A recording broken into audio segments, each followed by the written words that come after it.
Sentence variation through parts of speech. Parts of speech से आप लोग वाकिफ़ होंगे जिसमें नाउन्स वर्ब्स वगैरह आते हैं, और इसमें इस सेशन में हम बेसिकली ये देखेंगे how you can have fun with parts of speech. अक्सर जैसे कि लिखते लिखते कभी राइटर्स ब्लॉक भी आ जाते हैं, या आपको आइडियाज़ के लिए आप स्टक होते हैं, तो उसमें आप थोड़ा सा प्ले अराउंड कर सकते हैं पार्ट्स ऑफ स्पीच के साथ और नए आइडियाज़ उसमें से निकाल सकते हैं। देखते हैं कुछ उसके थोड़ी सी पहले जस्ट टू रीकैप कि क्या क्या होते हैं parts of speech.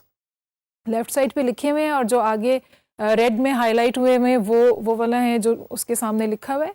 Bird is a noun, और अगर द बर्ड में the is an article, the white bird में एडजेक्टिव आ गया, the white bird flew is now a verb. और उसके अलावा एडवर्ब्स में हो गया the white bird flew gracefully. Prepositions अगर आ जाएंगे, the white bird flew gracefully over the lake. उसके बाद प्रोनाउंस हैं, the white bird flew gracefully over the lake to her nest. और कंजंक्शंस यानी कि जो वर्ड्स कनेक्ट करते हैं, the white bird flew gracefully over the lake to her nest because the day was done, क्योंकि शाम हो चुकी। ये सारे पार्ट्स ऑफ स्पीच हैं। इनकी अदल बदल से आप कैसे मीनिंग चेंज कर सकते हैं, स्टोरी का रुख चेंज कर सकते हैं, स्टोरी का जॉनरा पूरा का पूरा चेंज कर सकते हैं। आइए देखते हैं। एक ये पहली एक पैराग्राफ है जिसमें बर्ड्स की थीम को लेके चलें, और दूसरे में उसी बाकी सारा सेंटेंसेस वही हैं, लेकिन उसमें सिर्फ बर्ड्स की जगह मैनेजर्स डाल दिए हैं। Let's see how it seems different. The birds had gathered for a meeting. It had been called by Miyan Mitthu, who was famous for his powers of cunning. The crows and the pigeons, the ostrich and the hens, all knew what it was about. The golden egg that had gone missing from Mia Mithu's nest. इसके बारे में meeting थी।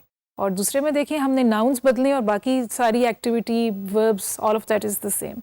The staff had gathered for a meeting. It had been called by the MD, who was famous for his powers of cunning. The managers, directors, and junior executives all knew what it was about. The falling sales of the company's most valued product in the last 3 months.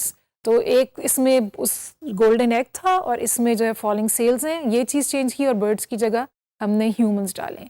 सो अगर आपको किसी idea के लिए stuck हो, what you can do is कि आप you can have fun, take a passage from a book that you like, और उसमें नाउन्स बदल के देखें कि उसका क्या फ्लेवर निकलता है, या वो उसकी क्या शक्ल बन सकती है, क्या पॉसिबिलिटीज़ हो सकती हैं। बी इमेजिनेटिव, डोंट थिंक कि ये तो हो ही नहीं सकता। आप कहानी बना रहे हैं, कहानी में कुछ भी हो सकता है। So have fun with this.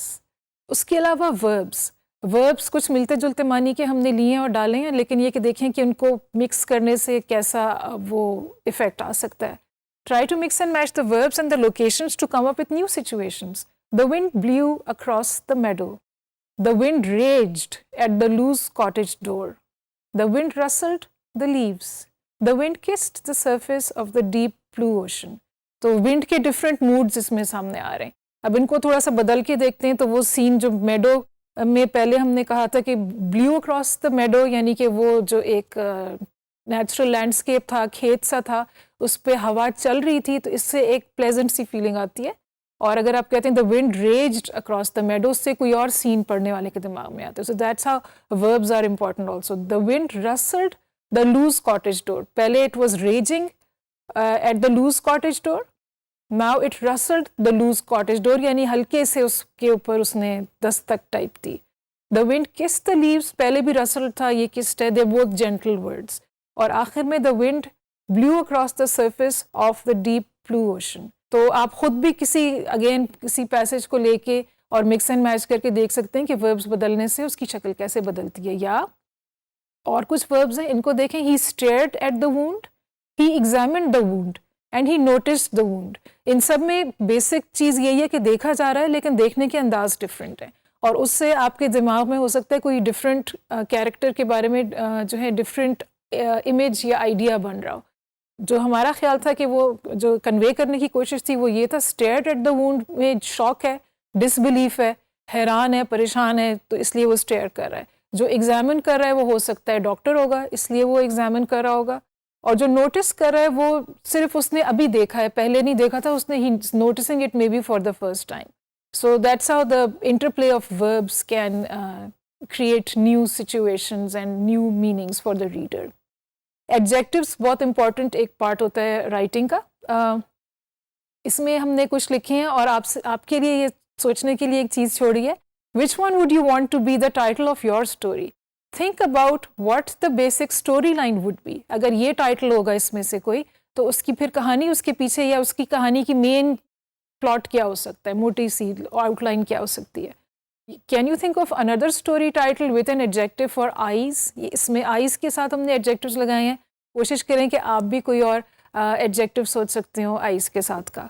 The girl with impish eyes, imp होता है एक छोटा सा छलावा एल्फ टाइप का, तो impish means naughty, very naughty. The girl with impish eyes, the boy with limpid eyes, limpid का मतलब होता है जैसे कोई गहरा पूल होता है जिसकी बड़ी सी और स्टिल होता है जो, तो अक्सर जो कलर्ड आंखें होती हैं ग्रीन या ब्लू, उनके लिए ये ज़्यादातर यूज़ होता है लिम्पिड आईज।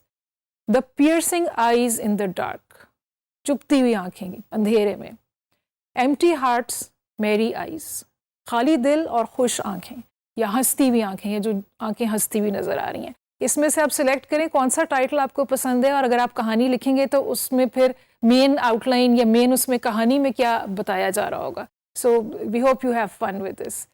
उसके अलावा प्रोनाउंस, प्रोनाउंस से भी काफ़ी इफ़ेक्ट क्रिएट किया जा सकता है। वैसे तो ये एक हेल्पिंग सी चीज़ है कि आपने नाउन बार बार नहीं कहना, तो उसकी जगह प्रोनाउन कहना है, लेकिन ये भी कोई एक ख़ास मूड क्रिएट करने के लिए और कोई मतलब बयान करने के लिए बहुत इंपॉर्टेंट हो सकते हैं। ये दो पैराग्राफ्स हैं, एक में नाउन्स डाले हुए हैं और एक में सिर्फ pronouns. He opened the door and stepped inside, she heard footsteps, they heard him come up the stairs, silence, and then. इससे आपके दिमाग में कोई एक इम्प्रेशन आ रहा होगा, और अगर हम इसके अंदर ये नाउन्स डालें तो फिर देखें कैसे डिफरेंट बनता है। अब्बू opened the door and stepped inside, अम्मी heard footsteps, Guddi and Munna heard him come upstairs, silence, and then surprise. वो एक फैमिली है जो अपने अब्बा के घर आने का वेट कर रहे हैं ताकि वो उनको सरप्राइज बर्थडे पार्टी या कोई इस तरह की चीज़ विश करें। तो लेकिन शुरू वाले में थोड़ा सा खौफ का एलिमेंट है, और जब नाउन्स आपने डाले हैं और specially when you know it's a family, then it gives a different feeling. Conjunctions में भी यही है कि फोकस जो है और जो एम्फसिस है जुमले का वो चेंज हो सकता है उससे। अगर ऑल्दो हम इस्तेमाल करेंगे, although Dawood was tired he dragged himself out of bed to take that phone call, यानी फिर भी वो उठा फ़ोन सुनने के लिए, गो कि वो थका हुआ था। Dawood was tired because he dragged himself out of bed to take that phone call, वैसे वो थका हुआ नहीं था, उस फ़ोन कॉल को सुनने से वो थक गया था क्योंकि उसने उठ के फ़ोन सुना। और आखिरी उसका है, not only was Dawood tired he also had to drag himself out of bed to take that phone call. तो इसमें ये पेयर है कंजंक्शंस का, नॉट ओनली के साथ हमेशा ऑल्सो भी आता है। So these are some parts of speech and you can use them differently and have fun with them and see कि आप उसके साथ अपनी क्रिएटिव राइटिंग में कैसे सपोर्ट ले सकते हैं। ये सिर्फ जुमले को करेक्ट या इनकरेक्ट अनाउंस करने के लिए नहीं होते, बल्कि इनके और बहुत से क्रिएटिव पर्पसेस भी होते हैं, जैसे कि अभी हमने आपको शो किया। Thank you.